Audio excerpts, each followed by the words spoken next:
I know all the folks round these arts and parts. Can't say I know you. Leastways, not yet. But I dare say I know what you'll be wanting. Some of the crack, maybe.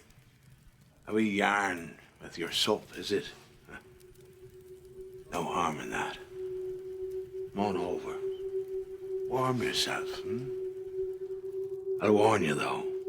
If it's the old Begorra and Blarney shenanigans you're after, you'll not hear them from me. Well, as such like, pleases you, you sit on. I'll fill your ears.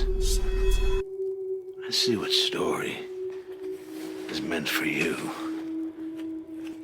on this dark cold night.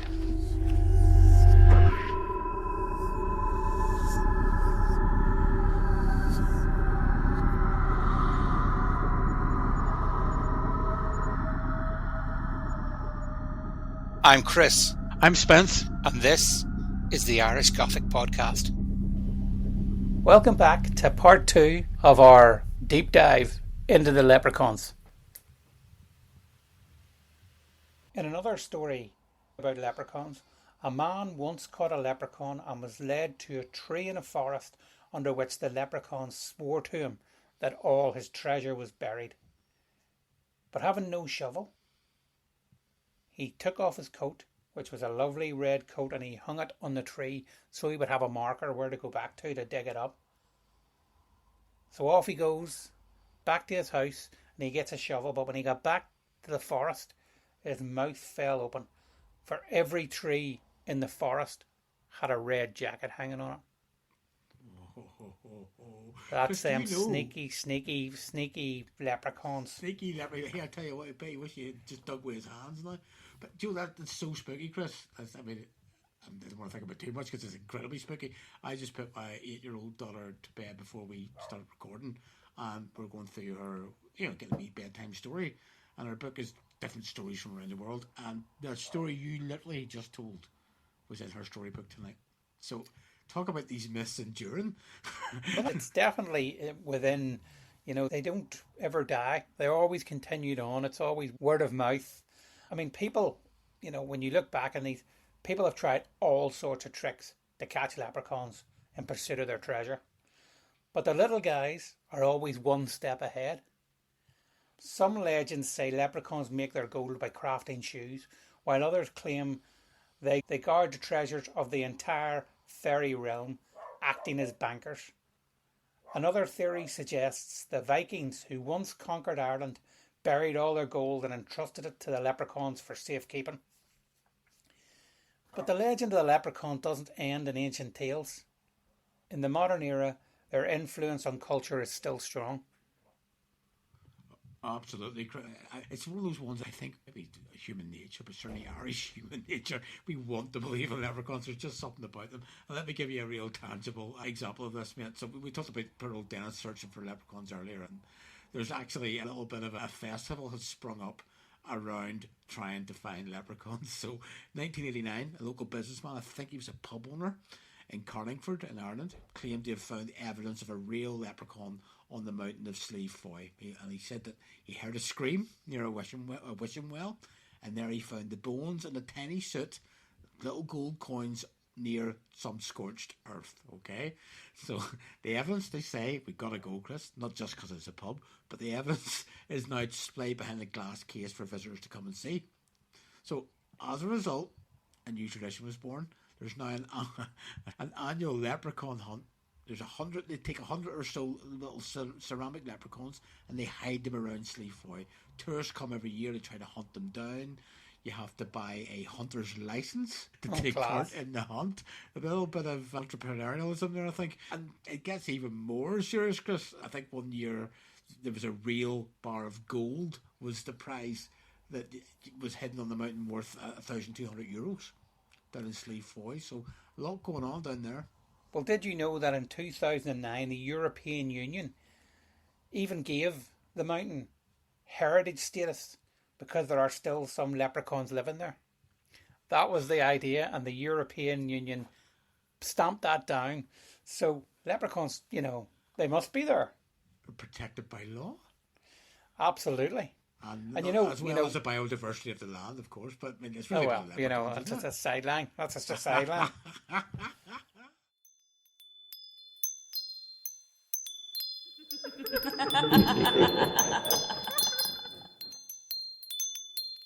Obviously, everyone knows the word leprechaun. I mean, leprechauns have become such a big deal in popular culture.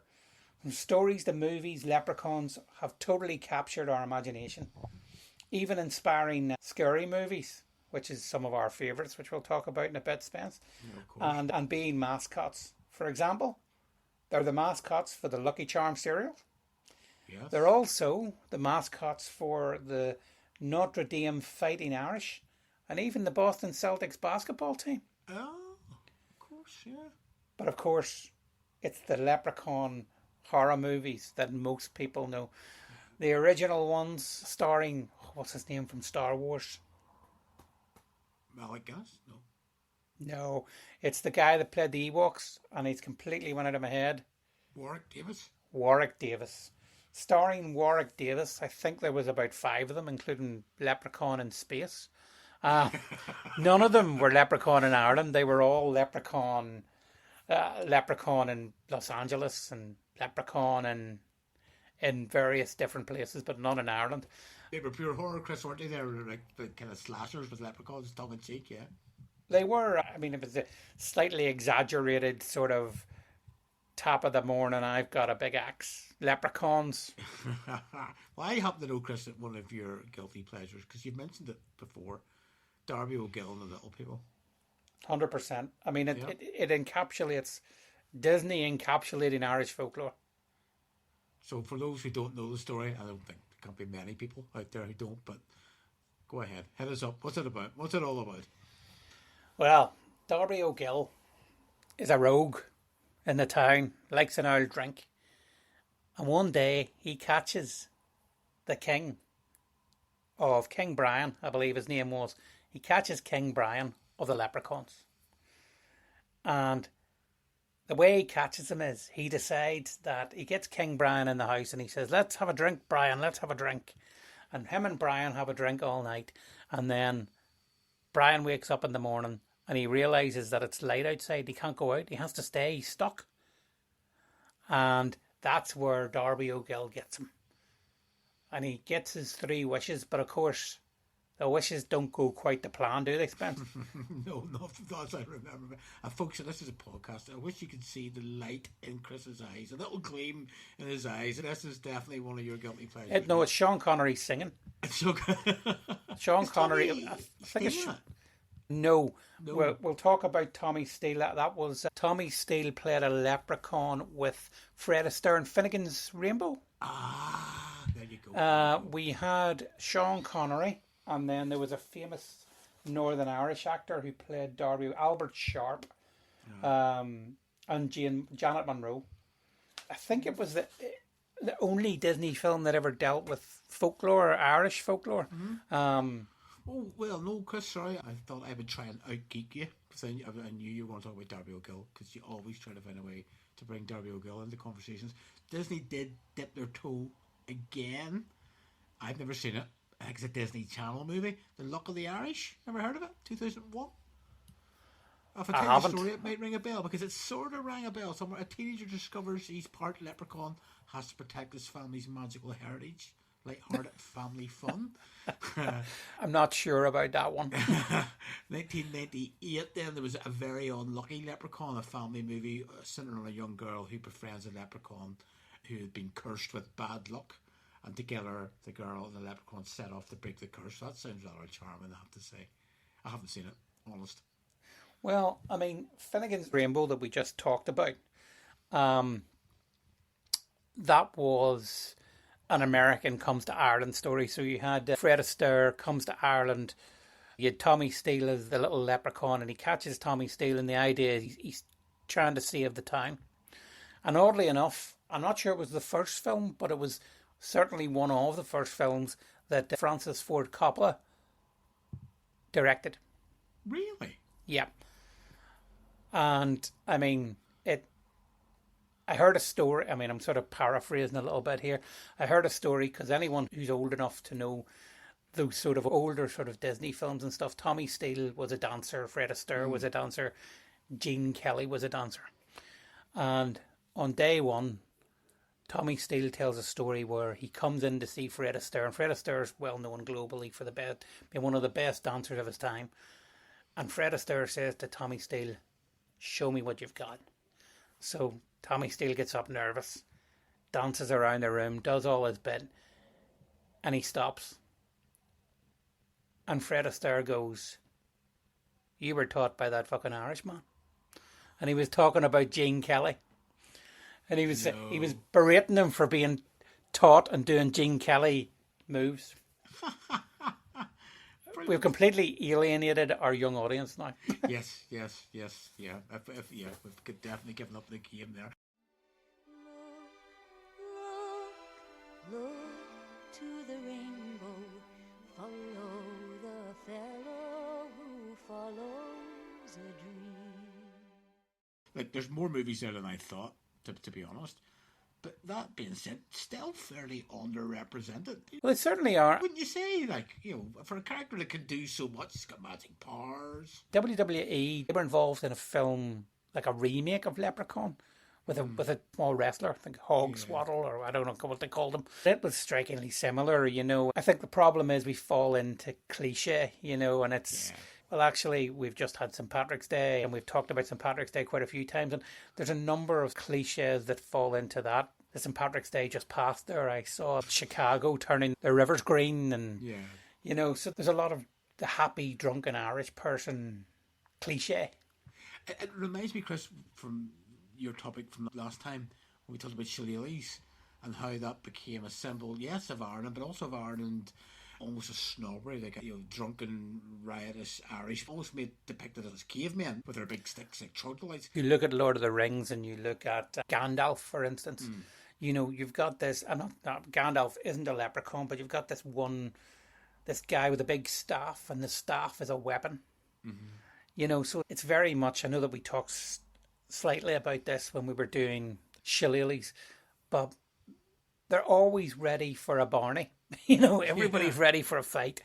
The fact that they have this sort of baton, for want of a better word, to club you whenever you've annoyed them or not poured the right amount of whiskey. It's typically... Sorry, Chris, go ahead, sorry. No, sorry, I'm just saying it's typically sort of stereotypical as that has been built, the stereotypical that has been built around these, not just leprechauns, but a lot of Irish folklore. Yeah, and that's what intrigued me, Chris, how these stereotypes come about, and maybe more importantly, why they come about. Because there's a school of thought that says, as Christianity took hold across Ireland, almost in tandem, the leprechaun stature, it became diminutive, it became small. It's almost, it's almost a way of making a mockery of the things that people believed in, turning it into a joke that literally now fits on the side of a cereal box. And it may well be part of that same sort of thing that we saw with when we talked about St. Patrick, and how those old legends, they were either absorbed or they were kind of mocked and made a joke of until they became frivolous. And as these stories show, there's so much more to it than that. Well, I mean, we've talked before, Spence, when we're doing the research. If you go back far enough, there is some sources that say that leprechauns weren't small. There is some sources that say the different, as you described earlier on, the different types of leprechaun from different counties in Ireland. They weren't necessarily these tiny little men. I think it was the Lockery men who were reasonably tall. Mm-hmm. And in general, leprechauns, some were described as to be 5 foot and more smaller, diminutive men than this 2 foot high little green man with a pipe in his mouth, exactly. And a rainbow coming out of his ass. And you can see how creating that stereotype is to some people's advantage, and it's just interesting how beliefs change and clash and bang off each other, but yet maybe by making it in a weird way, Chris, maybe by trying to cheapen it and make a mockery of it, it's actually made it endure more because it's so accessible to people in the way that the Banshee, for instance, isn't. It's scary. People love leprechauns. I would agree. I mean, especially in those parts of the US that have predominantly Irish heritage. You know, you could walk into any of those parts, Boston, or, well, especially Boston. I mean, there's leprechauns all over Boston in terms of different versions of leprechauns and, you know, used for bars and tattoos and basketball teams and all those out there. And I think you can walk in to a bar in Boston or even in New York and say, do you know what a Morrigan is? And they wouldn't know. But if you said, do you know what a leprechaun is? Each one would probably tell you a different version of what a leprechaun is. Sure, aren't plagued by them. Yes, that's what I mean. And it's almost a link. They can be seen as a link to Ireland. You know, the sort of expats, or even people with grandparents, great-grandparents, you know, and further back that can prove they came from Ireland. It's a link to heritage. You know that old saying where there are two different types of people in the world? Those that are Irish and those that want to be Irish. And Chris, when you're saying there, that's a tangible thing. It sounds ethereal, but it isn't. That's an actual tangible link to your heritage. And if it comes in a small package, well, hell, who cares? If it keeps you linked to the land of your forebears or whatever, it's well worth it. And we're not the only. I mean, there are other leprechaun adjacent creatures across the world. As there always is. As the brownies, I believe, Scottish English folklore, kind of household spirits. In Germany, there's mischievous kobolds. Scandinavian have I'm probably pronouncing this wrong, but the Tomte, the Nisse, Nisse, is a small creature which looks after a farmer's home and the children and rewards hard work. But of course, like our guy, it will play pranks if mistreated. So there's something in the global need for these little small creatures to live among us. I know we'll go into the fairies at a later date. We're sort of researching that now, but I think this whole world that is almost, when Christianity arrived, as you say, it got smaller and smaller, and the belief, it's almost like without the belief, do they really exist? You know, that sort of view. And I think that leprechauns especially have surpassed that. Leprechauns have come to a point where, you know, it's almost like they did exist at one point. Yeah. And I remember reading, Chris, that from a kind of psychology point of view, why another reason, absolutely about the heritage, but another reason why even just on a human level, leprechauns are intriguing to us, because they're kind of the underdog. They're this small little creature, but they have wealth. So it speaks to our aspiration. And I think, maybe not just Irish people, but I think certainly Irish people, we can be a bit mischievous. We like to get a deal. We like to get a bargain. We like to outsmart people. And that idea that if the circumstances are just right and you're just wily enough, you could make your riches just by on your own guile, on your own metal. I think that appeals to everybody. And also that legendary Irish sense of humour. You know, that mischievous, you know, you'll take a pot shot at your best mate sort of sense of humour, where, you know, everything you say has to be followed up with no offence. No offence. Because you've just called somebody something that somebody who's angry might have called them. That's right. And it's even our culture, Chris, is almost built around that humour. You know, when you meet someone, you say, "What's the crack?" And it's almost a challenge to the other person. You know, entertain me. You know, well, I remember saying that to somebody in America, talking about the crack, and they looked straight at me like, "What are you talking about?" You know, there was a bit of explaining to do, should I say? Yeah, that's right. And for me, you know, there's an element of they've got these shoemaking or shoe repairing little men, but I always see in my head this sort of warrior princes. To me, it's the dwarfs in Lord of the Rings. That's sort of what I like to envisage the leprechauns as. You know, these defenders of the underworld, you know, the muscle that the fairies call in when the time is right. Yeah, because they are rustic. They are, and they're grafters, and they're, you know, I mean, is it me? You just think the elves are mostly born in Lord of the Rings? You know, it's the dwarves we want to see squabbling. Yeah, I mean the dwarves are, you know, they're miners and they're miners, and I mean the elves you don't really see do much. I mean they don't seem to be. I mean they're obviously they're great with the bows and all the rest of it, but you don't see them do anything. Whereas the dwarfs, they mined for gold continuously, and it's stuck in. Actually, I think when you look at that specifically, and you look at The Hobbit more than Lord of the Rings, that lust for gold that the king has, that ends up attracting the dragon. Can't remember the name of the king, but that lust for gold that he must have more and more. It almost sort of comes from the legend of the leprechauns. I mean, I can't say specifically that's maybe where he had some of the research for the dwarfs, but certainly, you know, that also that guardianship of the gold. Yeah. Not willing to let it go under any circumstances, no matter what. Yeah, and bad things befall people who have avarice and greed, and same for the leprechaun stories. You try to outsmart a leprechaun. I tell you Well, what, that's they say that the best things come in small packages. I think hopefully this episode excites people to go out there and learn more about leprechauns, because we've only touched the surface. I mean, oddly, I said that last week about Avatar, and in thinking back, do you wonder if Avatar was a leprechaun, not a vampire? Well, a vampire leprechaun, yeah, a vampire leprechaun. A dwarf tyrant, yeah. I tell you what, there's movie ideas popping around here. Yeah, copyright. I suppose regardless of how the leprechaun may not change in the future, it certainly changed from when it began to what we know now. But I think those themes of, you know, chasing wealth, luck, trickery, humour, charm, all that, I think that they're going to endure. They're such a part of our heritage. I think a part of many people's heritage. I think the leprechaun's going to be with us for a long time. I mean, leprechauns, as you say, they've left impressions on, I would say, quite a few people's lives. Everyone knows who they are. Going from their mischievous beginnings in ancient Ireland to their big role in modern pop culture, they're a great example of how folklore changes with the times and the places we live, because it travels. You know, they have travelled. I'm sure, you know, I could go to any Irish bar in the world, as I said, and ask the question. We all know that picture of the jolly green guy with the pot of gold. I mean, whether it's right or not is a different matter, but we all know that picture.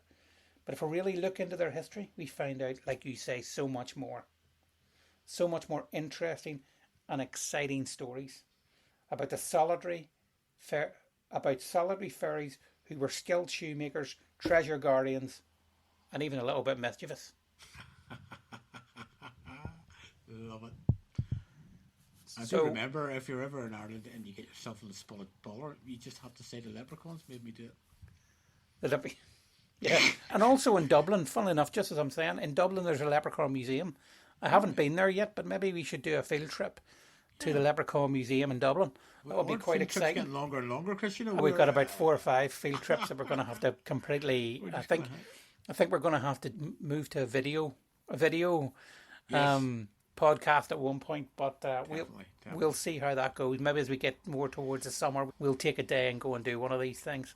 But certainly, I mean, as you say, if somebody gets a chance to look into the origins of leprechauns, I think they should, because it's definitely an interesting story.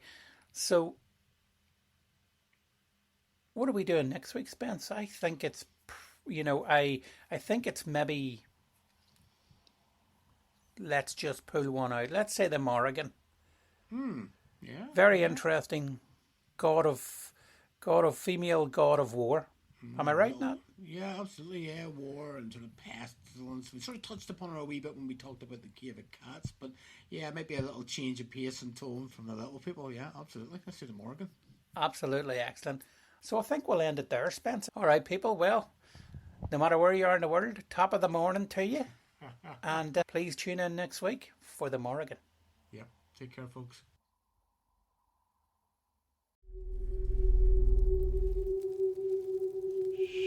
Looks like your story has found you. I wish it were another. But what's meant for you won't go by you. I'm sorry.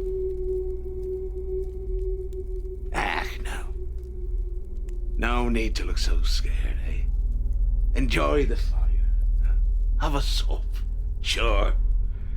Isn't it all just Irish Gothic? All just Irish Gothic.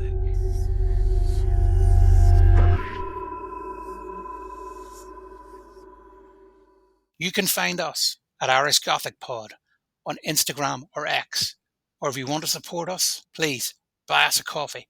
And look, while you're there, give us a follow to keep up with all things in the Irish Gothic Podcast. Send us any Irish myths, legends, stories that you'd like us to delve into next. The Irish Gothic Podcast was brought to you by Causeway Pictures. It's hosted by Chris Patterson and Spence Wright and was produced by Rebecca Alcorn. All rights reserved. Check out our other podcast, Hostage to the Devil, which delves into the dark world of possession and exorcism. You can get it wherever you get your podcasts.